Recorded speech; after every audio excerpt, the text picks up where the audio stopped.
हमारे इस प्रांगण में कार्यक्रम हुआ है और होली की पलक झपकने की मात्र पूनम उलरिया की स्वयं बागेश्वर सरकार को स्वयं रक्त हाथ पर उनका पावन दिव्य अर्जुन के भांति रक्त हाथ पर स्वयं कृष्ण भगवान के रूप में जिनकी कृपा ऐसे बागेश्वर महाराज को हम सभी के मंदिर में लेकर पधारेंगे।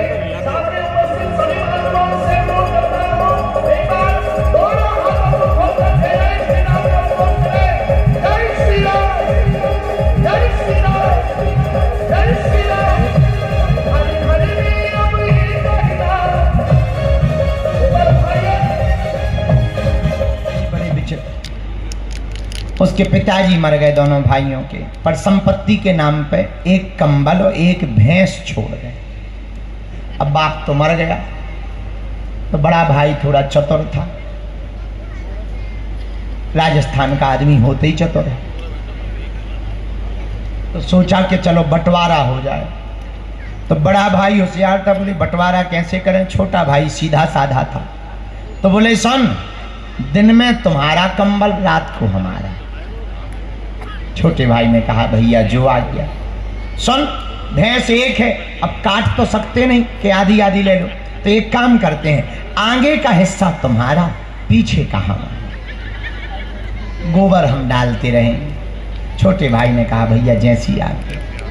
अब बेचारा चारा चरवावे वो, दूध खावे बड़ा भाई। दिन में कंबल, अब दिन में कौन सोवे, दिन में कंबल बेचारा लिए बैठा रहे। रात हो गए, हाँ लाओ अब हमारी बारी है, सो दे दे। आनंद के साथ रात को फुसर फुसर सोए बड़ा। स्थापित प्रभु श्री राम करते हैं, वो कहते हैं भरत को राजगद्दी पर बैठाओ, हम वन में जाकर के रहेंगे। एक ये राम है जो अपने भाई के लिए गद्दी को त्याग देते, एक कलयुग के भी भाई जो गद्दी के लिए और संपत्ति के लिए भाई को त्याग देते, भाइयों को त्याग देते। पर धन्य है श्री पूनम जी, भंवर जी, नरसी जी, आप तीनों बहुत धन्य हैं। हनुमान जी की बड़ी कृपा है। हम तो अपने बालाजी से यही प्रार्थना करते हैं कि इस परिवार को किसी की नजर न। लेकिन हम लोग ताली बजाते हैं, जय जयकार करते हैं और घर जाके जो है चादर ओढ़ के सो जाते हैं और कहते हैं भारत हिंदू राष्ट्र बनेगा, ठटरी के बाद बनेगा।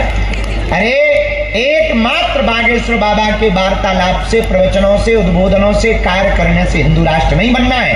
घर घर बागेश्वर बाबा की आवश्यकता है, तभी भारत हिंदू राष्ट्र बनेगा।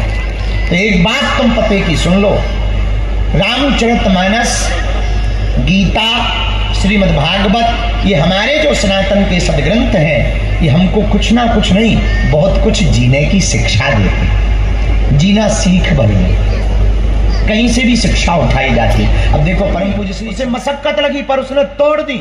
हमने 4 लकड़ियां दी, उसने चारों में पसीना तो आया पर तोड़ दी। लेकिन हमने जब 10 लकड़ी का गट्ठा दिया, पानी पानी बह गया, लेकिन वो तोड़ नहीं पाया। एक लकड़ी थी तो टूट गई। मुर्शिदाबाद से हिंदू पलायन कर रहा है, क्यों? क्योंकि वहां हिंदू कम गया, इसलिए पलायन पे मजबूर है। पश्चिम बंगाल में हिंदू डरा हुआ है, क्यों? हिंदू घट गया है।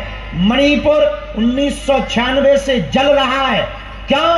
हिंदू डरा हुआ है। पालघर में संतों को मारा गया, क्यों? हिंदू डरा हुआ है। तुम्हारे ही राजस्थान में कन्हैयालाल दर्जी को मारा था, क्यों? हिंदू डरा हुआ है। तुम्हारे ही राजस्थान में 9 साल के हेमराज नाम के बच्चे को चाकू से मारा था, क्यों? हिंदू डरा हुआ है। तुम्हारे ही राजस्थान में गाय की पूंछ काट करके हनुमान जी पर चढ़ाई थी, क्यों? हिंदू डरा हुआ है।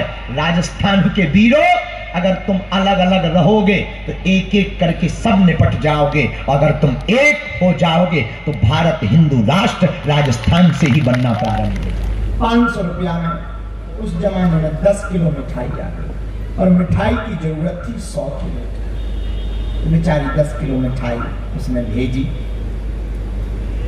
बहू सोचने लगी कि अगर 10 किलो मिठाई आएगी तो सासू माँ बड़ी लड़ेगी, गाली बकेगी, नाक कटेगी। और सासू माँ भी इतनी विचित्र निकली कि उसने पूरे खानदान को बुला लिया। 10 किलो मिठाई 2-4 लोगों को तो हो ही जाती, पर माता जी ने पूरा खानदान बुला लिया, तो एक एक पीस ही नहीं बढ़ पाएगा। तो बेचारी टेंशन में कमरे से बड़ा उल्टा जमाना आ गया। लेकिन एक बात हम बोले भैया, एक बहुत प्रार्थना करें, छोटी छोटी बात पर अपने परिवार